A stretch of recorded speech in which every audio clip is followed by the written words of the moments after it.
Hello students.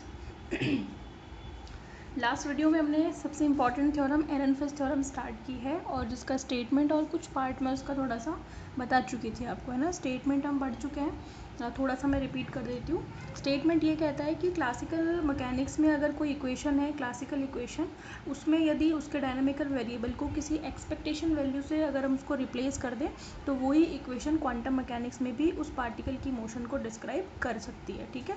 जिसमें हमें क्या करना था, एरनफेस्ट थ्योरम में दो तरह की इक्वेशंस हैं, उनको हमें डिस्क्राइब करना है, ठीक है। दोनों इक्वेशन आपको दिख रही होंगी, ठीक है। फर्स्ट इक्वेशन ये है और सेकंड इक्वेशन ये है, इन दोनों को मैं प्रूव करना है, ठीक है। फर्स्ट इक्वेशन को मैंने नीचे कॉम्पोनेंट फॉर्म में लिखा हुआ है क्योंकि इसमें आर है, आर में एक्स और वाई जेड तीनों होते हैं, तो मैंने यहाँ पे एक्स वाई जेड लिख दिया। पी के भी तीन कंपोनेंट तीनों एक्सेस के अलॉन्ग होते हैं, P X P Y P Z, तो वो भी मैंने यहाँ पे दिखा दिया, ठीक है। इसके बाद सेकंड जो इक्वेशन है वो है हमारी एक्चुअली फोर्स में और मोमेंटम में, ठीक है। तो मोमेंटम के तीन कंपोनेंट्स दिखा दिए, ठीक है। अब ये जो है हम जानते हैं F is equals to minus gradient U, यानी कि फोर्स को पोटेंशियल एनर्जी के टर्म में भी लिखा जा सकता है, उसके नेगेटिव ग्रेडियंट के फॉर्म में लिखा जा सकता है। तो ये नेगेटिव ग्रेडियंट के फॉर्म में मैंने लिख दिया फोर्स को, किसके, पोटेंशियल एनर्जी के, या पोटेंशियल भी कह सकते हो सिंपली, ठीक है। और इसके फिर हमने कंपोनेंट्स लिख दिए, ग्रेडियंट के भी तीन कंपोनेंट तीनों एक्सेस के अलॉन्ग होते हैं, एक्स वाई जेड, इस हिसाब से हमने ये काम कर लिया था, ठीक है। अब इसके बाद प्रूफ हम लोग स्टार्ट कर चुके थे, है ना। फर्स्ट इक्वेशन का जो प्रूफ है वो हमने स्टार्ट कर दिया था, ठीक है। फर्स्ट इक्वेशन हमारी ये है, D expectation value of x का डिफरेंशिएशन टाइम के रेस्पेक्ट में पी एक्स की एक्सपेक्टेशन वैल्यू अपॉन एम। फिर मैंने कहा था कि हमने कंसीडर कर लिया कोई भी वेल बिहेव्ड, क्योंकि जब भी आप किसी भी ऑपरेटर को पर किसी भी फंक्शन को ऑपरेट कराते हो तो फंक्शन को पहले डिफाइन करना ज़रूरी है। फंक्शन कैसा है, that is a well behaved, that means सुव्यवहारित तरंग फलन है, ठीक है। और नॉर्मलाइज्ड है या नहीं है ये भी आपको बताना पड़ेगा, अदरवाइज आपको बाद में नॉर्मलाइज प्रूव करना पड़ेगा उसको, ठीक है। पता है आपको, मैंने क्वेश्चन भी करवाया है। तो consider we have a well behaved normalized function, ठीक है। मैंने बता दिया नॉर्मलाइज्ड है, एफ एन फंक्शन है साई एक्स टी, ठीक है। फिर हमने एक्सपेक्ट, क्योंकि हमें जो प्रूव करना है उसमें एक्स की एक्सपेक्टेशन वैल्यू है, तो सबसे पहले हमने डिफाइन की एक्स की एक्सपेक्टेशन वैल्यू। डेफिनेशन ये होती है नॉर्मलाइज्ड है, इसलिए जो डिनोमिनेटर वाला पार्ट है वो 1 हो गया, जहाँ मैंने एक्सपेक्टेशन वैल्यू की आपको डेफिनेशन बताई है, ठीक है। इसके बाद हमने डिफरेंशिएट कर लिया इसको टी टाइम के रेस्पेक्ट में, एक्स का नहीं होगा, एक्स और टी इंडिपेंडेंट है इसलिए एक्स का टी के रेस्पेक्ट में डिफरेंशिएशन नहीं होगा, ये हो गया, ठीक है। श्रोडिंगर इक्वेशन यूज़ किया है मैंने, श्रोडिंगर इक्वेशन से आप फैमिलियर होंगे, आपने 11th में पढ़ी होगी, ठीक है। ये मैंने क्या किया यहाँ पे, हाँ, ये एनर्जी है, एच हैमिल्टन का मतलब है energy, kinetic energy plus potential energy, तो ये एनर्जी है, एनर्जी को ऑपरेटर फॉर्म में इस तरीके से दिखाते हैं, ठीक है। Plus V psi iota H cut को मैं नीचे ले गई थी, ठीक है। यहाँ तक का काम हो गया था हमारा, ठीक है। आगे चलते हैं, आगे देखिए, आगे हमें क्या करना पड़ेगा, मुझे क्या करना है एक्चुअली, मुझे यहाँ पे वैल्यू रखनी है, कहाँ पे, ये इसको नंबर नहीं डाला अपन ने, नंबर डाल देते हैं, इसको 2 डाल देते हैं और इसको 3 डाल देते हैं, ठीक है।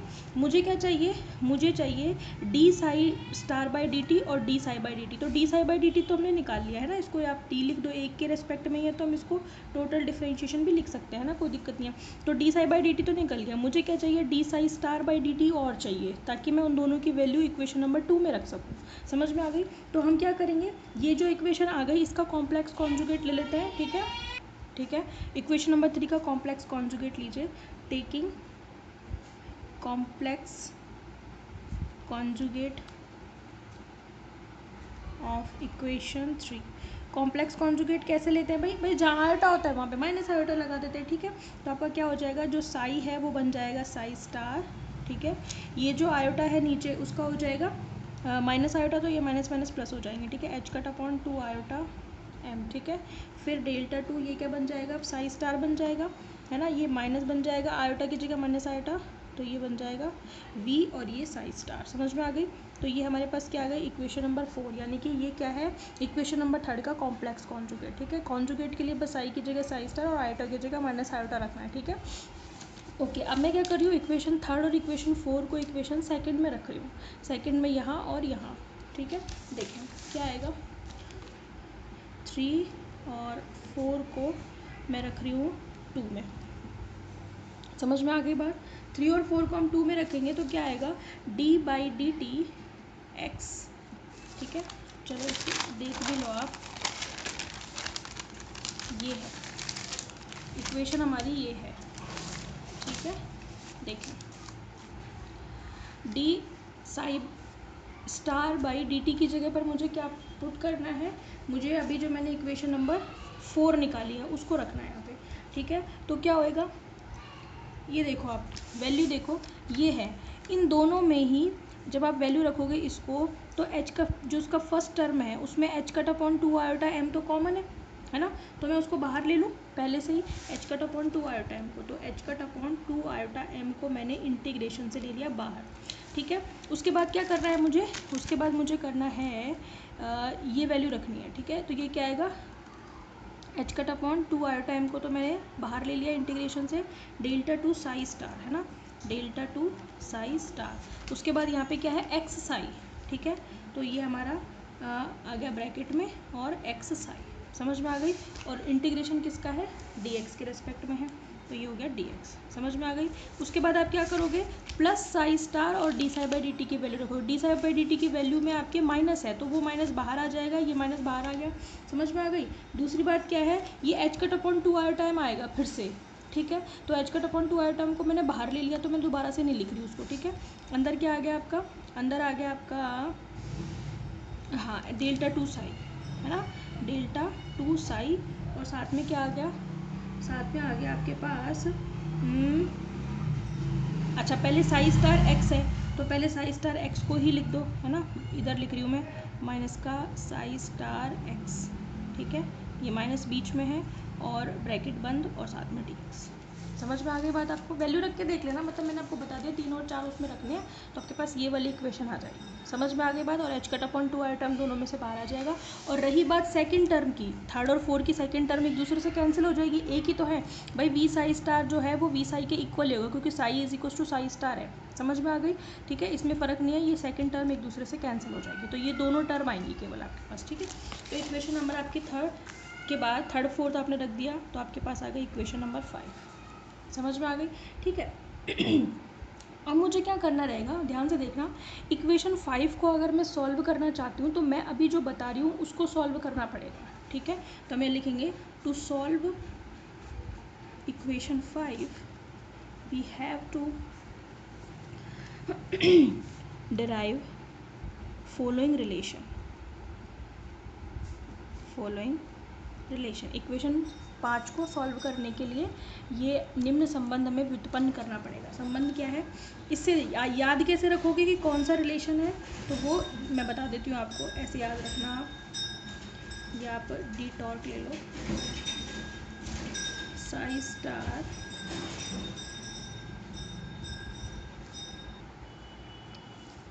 ठीक है भाई। अब देखो याद कैसे रखोगे कि कौन सा रिलेशन हमें प्रूव करना है, तो एग्जाम में भूल गए तो उससे याद आप फिफ्थ की फर्स्ट टर्म देखो, delta two psi star x Sai, यही तो है ये, ठीक है। अब आपको इसको किसके बराबर प्रूव करना है वो कैसे याद रखोगे, वो देखो, साई स्टार को बाहर ले लिया हमने, ठीक है। अब ये डेल्टा टू किसके साथ आ गया, एक्स और साई के साथ आ गया, और साथ में डी टॉक आ गया, ठीक है। अब डी टॉक में कंफ्यूज मत हो ना, आप डी एक्स भी ले सकते हो यहाँ पे, डी टॉक भी ले सकते हो, मतलब अब तक मैंने जितने भी इंटीग्रेशन यूज़ किया है वहाँ पे आप सभी जैसे एक्स कंपोनेंट का ही है वैसे तो, लेकिन हम यहाँ डी टॉक ये ले सकते हैं, समझ में आ गई बात आपको, ठीक है भाई।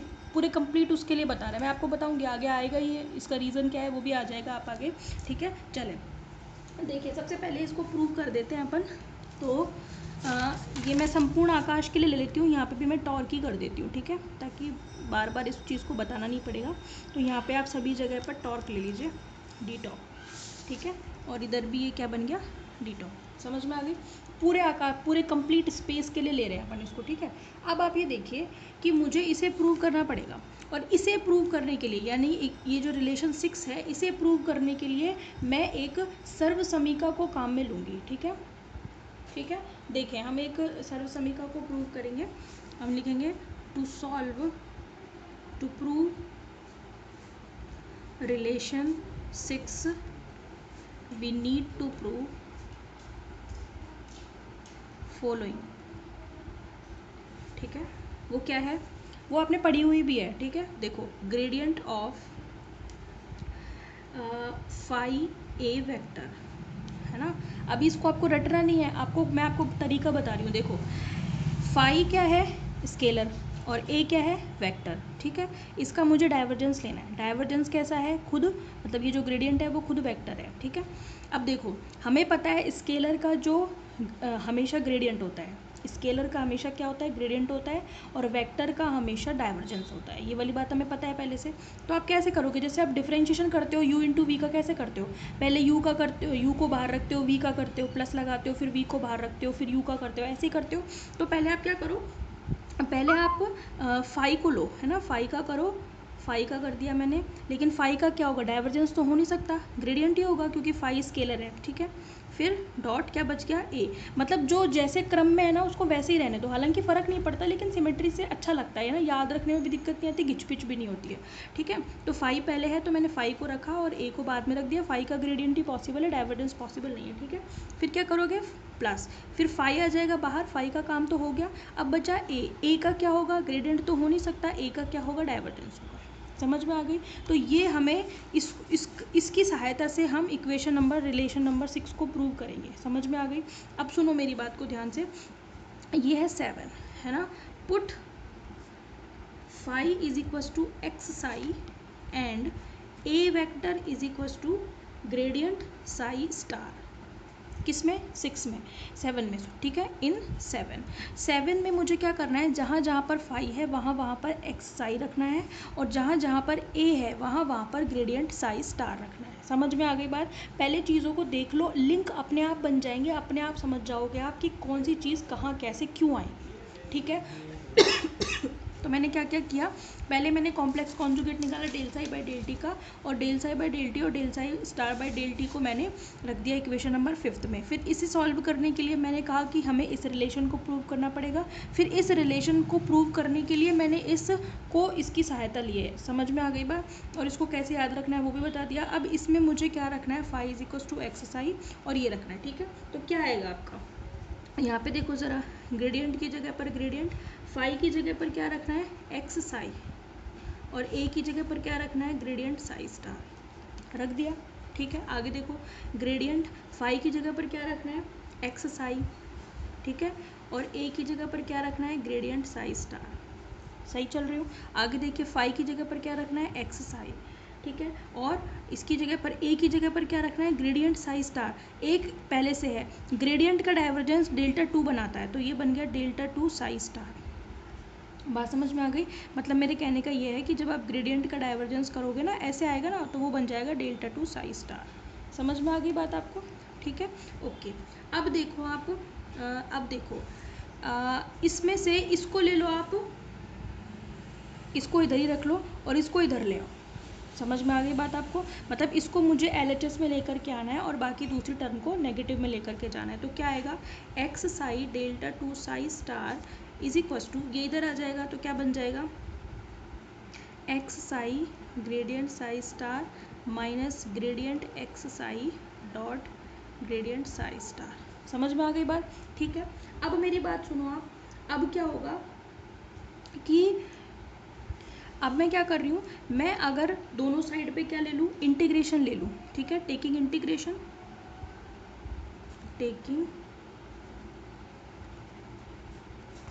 तो क्या बन जाएगा, integration of X psi delta 2 psi star D tau is equal to integration of divergence X psi gradient psi star, मतलब इसी इक्वेशन का इंटीग्रेशन लिया है मैंने, ठीक है, D tau minus x psi dot gradient psi star और D talk, ठीक है। अब आप देखो, क्या ये इक्वेशन नंबर 6 का LHS यही नहीं है क्या।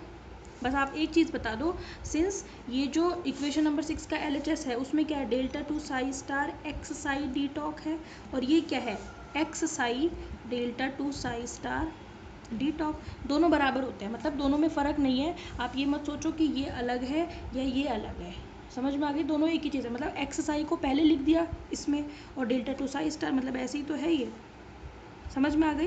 तो दोनों चीज़ें एक ही हैं, तो नीचे बता दो आप, चूँकि ये दोनों चीज़ें एक ही हैं तो मेरे पास क्या आ गया, therefore integration of delta 2 psi star, है ना, एक्स साई डी टॉर्क इज इक्वल टू कितना आ गया, ये आ गया ये वाला, gradient x psi gradient psi star D tau minus gradient x psi dot gradient psi star D tau. समझ में आ गई बात आपको, ठीक है भाई। अब सुनो मेरी बात, अभी तो सिर्फ LHS 6 के, मैं सिर्फ LHS पर आ रही हूँ, ठीक है। फिर मैं ऐसे ही प्रूव करूँगी RHS को, ठीक है। फिर हम दोनों को प्रूव इक्वल करेंगे। समझ में आ गई। 6 का मैं सिर्फ क्या ले रही हूँ अभी, LHS। तो ये तो क्या है, 6 का LHS है, ये 6 का क्या है, ये LHS है। समझ में आ गई। तो LHS जो है ये इसके बराबर आ गया। बात समझ में आ गई। अब मेरी बात ध्यान से सुनो। हमने फर्स्ट ईयर में EMT में गॉस की डाइवर्जेंस थ्योरम पढ़ी थी या नहीं पढ़ी थी? बिल्कुल पढ़ी थी। यूजिंग, अब मैं बता देती हूँ आपको, यूजिंग गॉस डाइवर्जेंस थ्योरम, हालांकि आपको डायरेक्ट यूज़ करनी है पर मैं एक स्टेप बढ़ा रही हूँ। Using Gauss divergence theorem in first term of above equation, ठीक है। यानी कि यहाँ यूज़ करनी है मुझे। यहाँ तो मैं यूज़ ही नहीं कर सकती क्योंकि यहाँ पे वो तरीका है ही नहीं गॉस डाइवर्जेंस थ्योरम। अब थी क्या गॉस डाइवर्जेंस थ्योरम, वो देखो। डाइवर्जेंस थ्योरम थी हमारी A.ds close integral is equals to, close ले लो ओपन ले लो, कोई बहुत ज़्यादा फर्क नहीं पड़ रहा, डाइवर्जेंस A और साथ में dv मतलब डी टॉर्क, ठीक है। अब यहाँ पे देखो ये डाइवर्जेंस हो रहा है किसका, इसका पूरे का हो रहा है। यहाँ पे ये A का काम कौन कर रहा है, ये पूरा ब्रैकेट कर रहा है, ठीक है। V मतलब वॉल्यूम इंटीग्रल ही है, ठीक, कोई दिक्कत नहीं है। अब देखो ये किसके इक्वल होगा, ए तो ये है A.ds, मतलब ये जो इंटीग्रेशन है इसको मैं x psi gradient psi star के साथ ds लगा सकती हूँ according to Gauss divergence theorem, लिख सकते हैं ना। तो देखें ज़रा, मैं वही यूज़ कर रही हूँ। देयरफॉर क्या बन जाएगा, फर्स्ट टर्म, नंबर डाल देती हूँ इसको मैंने डाल दिया नंबर 8, ठीक है। तो देखें, therefore first term of equation number 8 क्या बन जाएगी, फर्स्ट टर्म ये बन जाएगी हमारी डेल्टा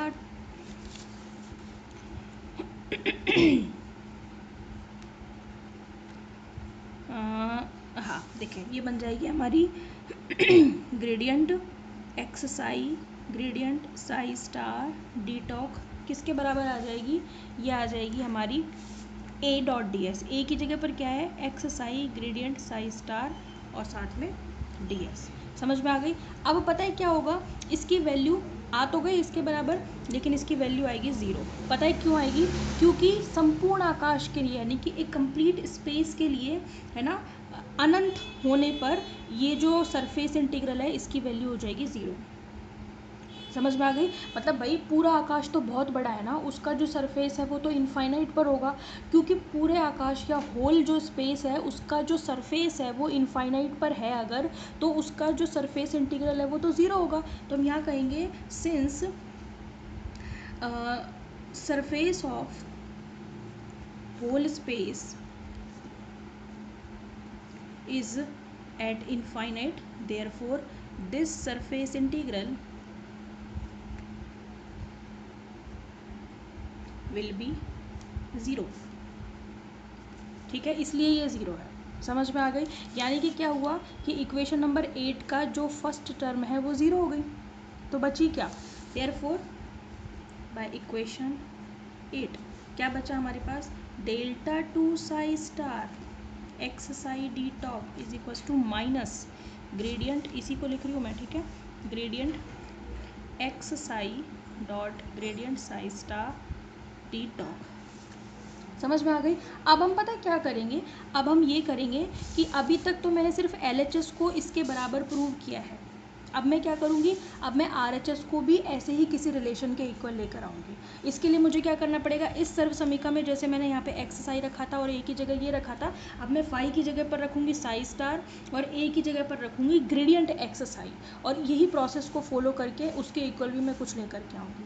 समझ में आ गई बात आपको। तो अभी तो सिर्फ 50% हुई है, अभी और इतनी ही इससे भी ज़्यादा रह रही है फर्स्ट इसका जो है, ठीक है। मैं एक काम कर सकती हूँ, क्योंकि एक ही बार में एरनफेस्ट थ्योरम कंप्लीट नहीं हो पा रही है ना, दो में भी नहीं पूरी हो पा रही है, तो ब्रेक हो रही है बीच बीच में, और एक उसमें ना स्क्रीन पे पूरा पेज भी नहीं आ पाता, तो कन्फ्यूजन क्रिएट हो रहा होगा, काफ़ी सारे स्टेप है। तो इसकी PDF मैं आपको फ़ोटो क्लिक करके और ग्रुप में सेंड कर लूँगी, ताकि एक साथ में आपको सब कुछ दिखाई दे, तो आप वापस ऊपर नीचे रिकॉल कर सकें। समझ में आ गई, क्योंकि इसकी बहुत ही ज़रूरत पड़ती है यहाँ पे, ठीक है। तो मैं आपको इस पूरी थ्योरम की पीडीएफ जो है वो सेंड कर दूंगी, ताकि आप रोज़ का रोज़ डेली का डेली जो है अपने स्टेप्स क्लियर कर सको। कुछ नहीं भी आती है तो कमेंट कर देना कि ये इक्वेशन नंबर 6 समझ में नहीं आई, ये 7 नहीं आई, ये कमेंट कर देना आप मेरे को, ठीक है। वो फिर मैं आपको रिपीट कर दूँगी, ठीक है भाई। तो कल हम करेंगे इसके आगे का, ठीक है। हालांकि आप भी ट्राई कर सकते हो। इक्वेशन नंबर 7 में ये जो 7 है, इसमें अब की बार आपको रखना है ए फाई की जगह पर साई स्टार, फाई की जगह पर रखना है साई स्टार, और ए की जगह पर रखना है ग्रेडियंट एक्स साई, ठीक है। ये रखोगे तो फिर से एक ऐसे रिलेशन मिलेगा, फिर दोनों को बराबर रखेंगे। समझ में आ गई, ठीक है। इसमें इतना रखो, पीडीएफ में दे दूँगी आपको, ठीक है। Thank you.